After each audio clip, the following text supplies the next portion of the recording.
Hi friends, ಮೊದಲಿಗೆ ಇಲ್ಲಿ ಸಿಂಪಲ್ಲಾಗಿ ಮನೇನ ಇಂಗ್ರೀಡಿಯೆಂಟ್ಸ್ ತೊಗೊಂಡು ಯಾವ ಥರ ಸಿಂಪಲ್ ಕೇಕ್ ಮಾಡೋದಂತ ನಾನು ಇವಾಗ ತೋರಿಸ್ತೀನಿ ಬನ್ನಿ. ಮೊದಲಿಗೆ ನಾನಿಲ್ಲಿ ಮೊಸರು ತೊಗೊಂಡಿದ್ದೆ.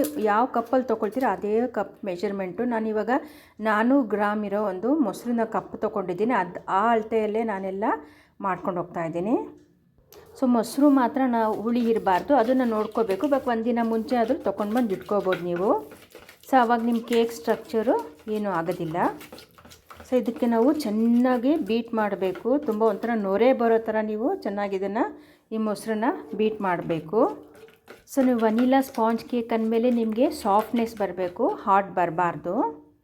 ಸೊ ಈ ಮೆಥಡಿಂದ ನೀವು ಮಾಡಿದ್ರೆ ನಿಮ್ಮ ಕೇಕು ತುಂಬ ಸಾಫ್ಟಾಗಿ ಬರುತ್ತೆ. ಸೊ ನೀವು ಚೆನ್ನಾಗಿ ಬೀಟ್ ಮಾಡಿದಷ್ಟು ನಿಮ್ಮ ಕೇಕ್ ಅಂತೂ ತುಂಬ ಸಾಫ್ಟಾಗಿ ಬರುತ್ತೆ. ಸೊ ಇವಾಗ ಬಬಲ್ಸ್ ಬಂದಿದೆ. ಬನ್ನಿ ಅದೇ ಕಪ್ಪಲ್ಲಿ ನಾನು ಏನು ತೊಗೊಂಡಿದ್ದೀನಿ ಅದೇ ಮೆಜರ್ಮೆಂಟಲ್ಲಿ ಸಕ್ಕರೆನೂ ತೊಗೊಳ್ಳೋಣ. ಸಕ್ಕರೆ ಕೂಡ ನಾನಿವಾಗ ಚೆನ್ನಾಗಿ ಜಲ್ದಿ ಇಟ್ಕೊಳ್ತೀನಿ. ಯಾಕಂದರೆ ಅದರಲ್ಲಿ ಏನು ಅಂಶ ಕ್ರಿಸ್ಟಲ್ ಇದ್ರೂ ಅದನ್ನು ಕೂಡ ತೆಗೆದುಕೊಂಡ್ಬಿಡ್ಬೇಕು, ಇಲ್ಲ ನಿಮಗೆ ಸಾಫ್ಟ್ನೆಸ್ ಬರೋದಿಲ್ಲ. ಚೆನ್ನಾಗಿ ನೀವು ಇದು ಸ್ಟ್ರೈನ್ ಮಾಡ್ಕೋಬೇಕು, ಇಲ್ಲಾಂದರೆ ಅದು ಲಾಸ್ಟಲ್ಲಿ ಏನು ಗ್ರ್ಯಾನ್ಯೂಲ್ಸ್ ಮಿಕ್ಕುತ್ತೆ ಅದರಿಂದ ನಿಮಗೆ ಫ್ಲಫಿನೆಸ್ಸು ಬರೋದಿಲ್ಲ. ಸೊ ಇದು ಕ್ಲೀನಾಗೆ ನಾವು ಎಷ್ಟು ತೊಗೊಂಡಿದ್ದೀವಿ ಸಕ್ಕರೆ ಅಷ್ಟು ಕೂಡ ನಾವು ಕ್ಲೀನಾಗೆ ಒಂದು ಜಲ್ಡೆ ಇಟ್ಕೊಳ್ಳೋಣ, ಸ್ಟ್ರೈನ್ ಮಾಡ್ಕೊಳ್ಳೋಣ. ನೋಡಿ, ಸ್ವಲ್ಪ ಕ್ಲೀನಾಗೆ ನಾವು ಎಷ್ಟು ಸಕ್ಕರೆ ತೊಗೊಂಡು ಅಷ್ಟೂ ಕೂಡ ನಾವು ಕ್ಲೀನಾಗೆ ಇದು ಮಾಡ್ಕೊಳ್ಬೇಕು. ನೋಡಿ, ಇವಾಗೇನು ಗ್ರ್ಯಾನ್ಯೂಲ್ಸ್ ದಪ್ಪ ದಪ್ಪ ಇದೆ ಅದನ್ನು ನಾವು ತೆಗೆದುಕೊಂಡ್ಬಿಡ್ಬೇಕು, ಇಲ್ಲ ನಿಮಗೆ ಫ್ಲಫಿನೆಸ್ ಬರೋದಿಲ್ಲ. ಸೊ ನೀರು ಬಿಟ್ಕೊಂಡ್ಬಿಡುತ್ತೆ. ಸೊ ಬನ್ನಿ ಇವಾಗ ನಾವು ಇದನ್ನು ಚೆನ್ನಾಗಿ ಬೀಟ್ ಮಾಡ್ಕೊಳ್ಬೇಕು, ಚೆನ್ನಾಗಿ ಕಲಿಸ್ಕೋಬೇಕು ನೀವು ಒಂದು ಹದ ಬರೋವರೆಗೂ, ಬ್ಯಾಟ್ರ್ ಕನ್ಸಿಸ್ಟೆನ್ಸಿ ಥರ. ಇದು ತುಂಬ ಈಸಿ ರೆಸಿಪಿ. ನಾನು ನಾರ್ಮಲ್ ಪರ್ಸನ್ ಮನೇಲಿ ಕೂಡ ಇರೋ ಇಂಗ್ರೀಡಿಯೆಂಟ್ಸಿಂದನೇ ಇದು ಮಾಡ್ಬೋದು ಕೇಕು. ಸೊ ಬನ್ನಿ ಇವಾಗ ಆಗಿದೆ, ಒಂದು ಕಡೆ ಇಟ್ಬಿಟ್ಟು ಇವಾಗ ನಾವು ಪೌಡ್ರ್ ಮಾಡ್ಕೊಳ್ಳೋಣ ಯಾವ ಥರ ಅಂತ. ಸೊ ಅದೇ 400 ಗ್ರಾಮ್ ಕಪ್ ಏನು ತೊಗೊಂಡಿದ್ದೀನಿ ಅದೇ ಕಪ್ಪಲ್ಲಿ ನಾನು ಇವಾಗ ನಿಮಗೆ ನೋಡಿದವರಿಗೆ 1.5 ಕಪ್ಪಷ್ಟು ನಾನು ಮೈದಾನ ತೊಗೊಳ್ತೀನಿ. ಮೈದಾ ಕೂಡ ನೀವು ಚೆನ್ನಾಗಿ ಜಲ್ಡಿ ಇಡಬೇಕು, ಯಾಕಂದರೆ ಅದರಲ್ಲೂ ಕೂಡ ಕೆಲವು ಗಟ್ಟಿ ಇದ್ದರೆ ಅದು ನಿಮಗೆ ಫ್ಲಫಿಯಾಗಿ ನಿಮ್ಮ ಕೇಕು ಚೆನ್ನಾಗಿ ಸಾಫ್ಟ್ನೆಸ್ ಬರೋದಿಲ್ಲ. ಸೊ 1.5 ಗ್ಲಾಸ್ ಏನು ಕಪ್ಪಲ್ಲಿ ಆ ಕಪ್ ಏನು ತೋರಿಸಿದ್ದೀನಿ ಆ ಕಪ್ಪಲ್ಲೇ ಎಲ್ಲ ಅಳತೆಯಿಂದನೇ ನಾನು ಮಾಡಿದ್ದೀನಿ. ಈ ಅಳತೆಯಿಂದನೇ ನೀವು ಮಾಡಿದ್ರೆ ನಿಮ್ಮ ಕೇಕು ತುಂಬ ಸಾಫ್ಟ್ಗೆ ತುಂಬ ಚೆನ್ನಾಗಿ ಬರುತ್ತೆ. ಸೊ ನೋಡಿ, ಇವಾಗ ಕೊನೆಯಲ್ಲಿ ನೋಡಿದ್ರಲ್ಲ ಗ್ರೆನ್ಯೂಲ್ಸ್ ಯಾವ ಥರ ಉಳ್ಕೊಂಡ್ಬಿಟ್ಟಿದೆ ಅಂತ. ಈ ಥರ ಗ್ರೆನ್ಯೂಲ್ಸ್ ಉಳ್ಕೊಂಡ್ರೆ ನಿಮಗೆ ಫ್ಲಫಿ ಆಗೋದನ್ನು ತಿರ್ಗಾ ಅಬ್ಸರ್ವ್ ಆಗೋಲ್ಲ. ಇವಾಗ 1.5 ಅಂದಿದ್ದಕ್ಕೆ ನಾನು ಇನ್ನೂ ಅರ್ಧ ಗ್ಲಾಸ್ ಅದೇ ಕಪ್ಪಲ್ಲಿ ಅರ್ಧ ಕಪ್ ತೊಗೊಂಡು ಅದನ್ನು ಕೂಡ ನಾನು ಚೆನ್ನಾಗಿ ಜಲ್ಡಿ ಇಟ್ಕೊಳ್ತೀನಿ. ಸೊ ಈ ಜೊತೆ ನಾನು 1 ಟೀ ಸ್ಪೂನಷ್ಟು ಬೇಕಿಂಗ್ ಪೌಡರ್ ತೊಗೊಂಡಿದ್ದೆ, ಅರ್ಧ ಟೀ ಸ್ಪೂನಷ್ಟು ಬೇಕಿಂಗ್ ಸೋಡಾ ತೊಗೊಳ್ತೀನಿ. ಸೊ ಇದು ಒಂದು ಸ್ವಲ್ಪ ಮಿಕ್ಸ್ ಮಾಡಿಕೊಂಡು ನಾವು ಕ್ಲೀನಿಗೆ ಜಲ್ಡಿ ಇಟ್ಕೊಂಡ್ಬಿಡೋಣ. ಸ್ಟ್ರೈನ್ ಮಾಡ್ಕೊಂಡಷ್ಟು ನಿಮಗೆ ತುಂಬ ಸಾಫ್ಟು ತುಂಬ ಫ್ಲಫಿಯಾಗಿ ಬರುತ್ತೆ ನಿಮ್ಮ ಕೇಕ್ನ. ಸೊ ಇದೇ ಥರ ನೀವು ಚೆನ್ನಾಗಿ ಜಲ್ಡಿ ಇಟ್ಕೊಳ್ಬೇಕು. ಸೊ ನೋಡಿದ್ರೆ ಕೊನೆಯಲ್ಲಿ ನಿಮಗೆ ಏನು ಅಲ್ಲಿ ಗಟ್ಟಿಗಿರುತ್ತೆ ಅದನ್ನು ಯೂಸ್ ಮಾಡಬಾರ್ದು, ಅದು ಬೇಕಾದ್ರೆ ಬಿಸಾಕಿಬಿಡ್ಬೋದು ನೀವು. ಸೊ ಬನ್ನಿ ಇವಾಗ ಚೆನ್ನಾಗಿ ನಾವು ಮಿಕ್ಸ್ ಮಾಡ್ಕೊಳ್ತೀನಿ, ಒಂದು ಸ್ವಲ್ಪ ಸೋಡಾ ಎಲ್ಲ ಮಿಕ್ಸ್ ಆಗಲಿ. ಸೊ ಇವಾಗ ಚೆನ್ನಾಗಿ ಒಂದು ಮಿಕ್ಸ್ ಕೊಡೋಣ ಇದಕ್ಕೆ. So baking powder baking soda ಎಲ್ಲ ಮೈದಾದಲ್ಲಿ ತುಂಬ ಮಿಕ್ಸ್ ಆಗಿದ್ರೆ ತುಂಬ ಚೆನ್ನಾಗಿರುತ್ತೆ, ಕ್ಲೀನಾಗೆ ಸಾಫ್ಟ್ನೆಸ್ ಬರುತ್ತೆ. ಸೊ ಈ ಥರ ಕ್ಲೀನಾಗೆ ಮಿಕ್ಸ್ ಮಾಡ್ಕೊಳ್ಳೋಣ.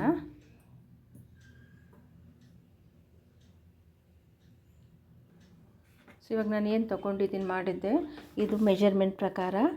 ಸೊ ಇವಾಗ ಇದನ್ನು ನಾನು ಕ್ಲೀನಾಗೆ ಬನ್ನಿ ಇದಕ್ಕೆ ಏನು ಮಾಡೋಣ ಅಂದರೆ ನೆಕ್ಸ್ಟು ನಾನು ಇವಾಗ ಹಾಲು ತೊಗೊಳ್ತೀನಿ. ಸೊ ವಾರ್ಮ್ ಹಾಲೇ ತೊಗೊಳ್ಬೇಕು, ಸೊ ತುಂಬ ಕೋಲ್ಡು ತೊಗೋಬಾರ್ದು. ಸೊ ಇವಾಗ ಸ್ಟಾರ್ಟಿಂಗ್ ನಾನು 2 ಟೇಬಲ್ ಸ್ಪೂನಷ್ಟು ಹಾಕಿ ನೋಡ್ತೀನಿ ಯಾವ ಕನ್ಸಿಸ್ಟೆನ್ಸಿ ಬರುತ್ತೆ ಆ ಕನ್ಸಿಸ್ಟೆನ್ಸಿಯಲ್ಲೇ ನಾವು ಕೂಡ ಮಾಡಬೇಕು. ಹಾಲು ಕೂಡ ನೋಡಿಕೊಂಡು ಹಾಕ್ಕೊಳ್ಬೇಕಂದ್ರೆ ಯಾವ ಗ್ಲಾಸಲ್ಲಿ ನಾನು ಮೆಷರ್ಮೆಂಟ್ ತೊಗೊಂಡು ಆ ಗ್ಲಾಸಲ್ಲೇ 1/4 ತೊಗೊಂಡೆ. 2 ಟೇಬಲ್ ಸ್ಪೂನಷ್ಟು ವನಿಲಾ ಎಸೆನ್ಸು, ನಿಮಗೆ ಒಂದು ಟೆಕ್ಸ್ಚರ್ ಕಲರ್ ಬರೋಕ್ಕೋಸ್ಕರ ನಾನು ವನಿಲಾ ಎಸೆನ್ಸ್ ಕೂಡ ಇಲ್ಲಿ ಆ್ಯಡ್ ಮಾಡ್ತಾಯಿದ್ದೀನಿ. ಸೊ ಬನ್ನಿ ಇವಾಗ ನಾನು ಏನು ಮಿಕ್ಸ್ ಮಾಡ್ಕೊಂಡಿದ್ದೀನಿ ಮೈದಾ ಅದನ್ನು ಸ್ವಲ್ಪನೇ ಹಾಕ್ಕೊಂಡು ನಾನಿವಾಗ ಚೆನ್ನಾಗಿ ಮಿಕ್ಸ್ ಮಾಡ್ಕೊಳ್ತೀನಿ.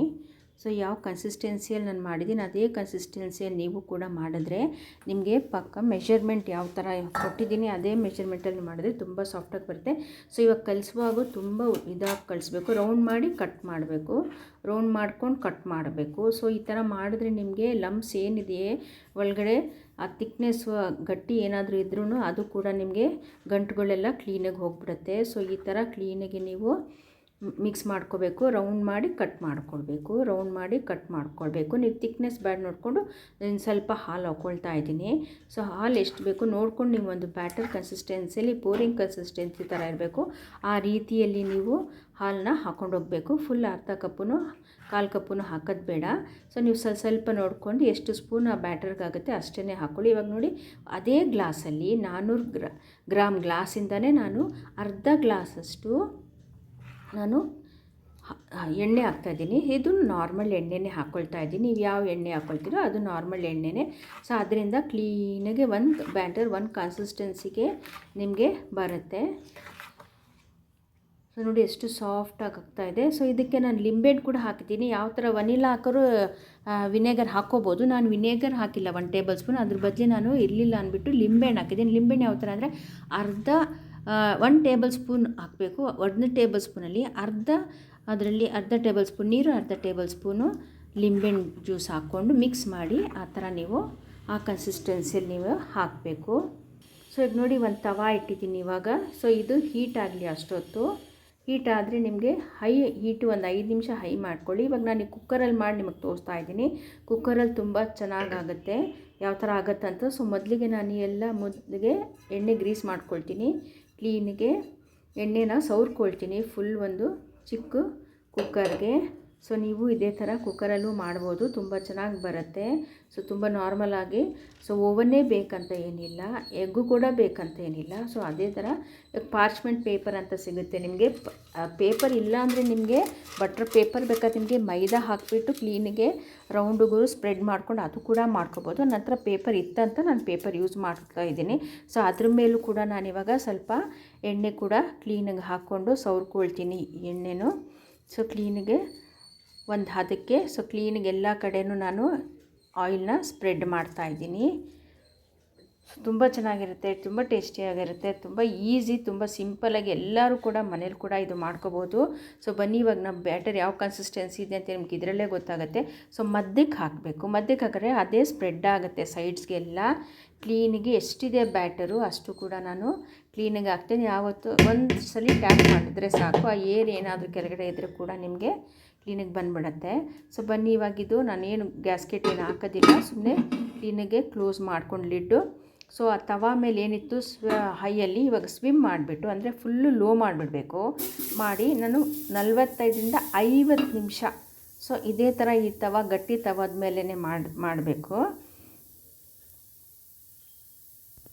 ಸೊ ಈ ಥರ ನೀವು ಬೇಕಾದರೆ ಅದ್ರ ಮೇಲೆ ಕ್ಲೋಸು ಕೂಡ ಮಾಡ್ಕೋಬೋದು. ಆದರೂ ಒಂದು ಬಟ್ಲು ತೊಗೊಂಡು ಆದ್ರೂ ತುಂಬ ಬೇಗದಾಗುತ್ತೆ. ಇಲ್ಲಾರ ಇದೇ ಥರ ಬಿಟ್ರೂ ನಿಮಗೆ ಚೆನ್ನಾಗಾಗುತ್ತೆ. ಸೊ ಬನ್ನಿ ಇವಾಗ 45-50 ನಿಮಿಷ ಆಗಿದೆ. ಸೊ ಇವಾಗ ಓಪನ್ ಮಾಡಿ ನೋಡ್ತೀನಿ ಎಷ್ಟು ಚೆನ್ನಾಗಾಗಿದೆ ಮೇಲ್ಗಡೆ ನೋಡಿ. ಸೊ ಇವಾಗ ನಾನು ಇದ್ರ ಮೇಲೆ ಒಂದು ಪ್ಲೇಟ್ನ ಮುಚ್ಚಿ ನಾನು ಇವಾಗ ಫಸ್ಟು ಚೆಕ್ ಮಾಡ್ಕೊಳ್ತೀನಿ ಒಳಗಡೆ ಎಲ್ಲ ಕ್ಲೀನಾಗಿ ಬೆಂದಿದೆ ಅಂತ. ನೋಡಿದ್ರೆ ಗೊತ್ತಾಗುತ್ತೆ, ಅಂಟ್ಕೊಳ್ತಾ ಇಲ್ಲ.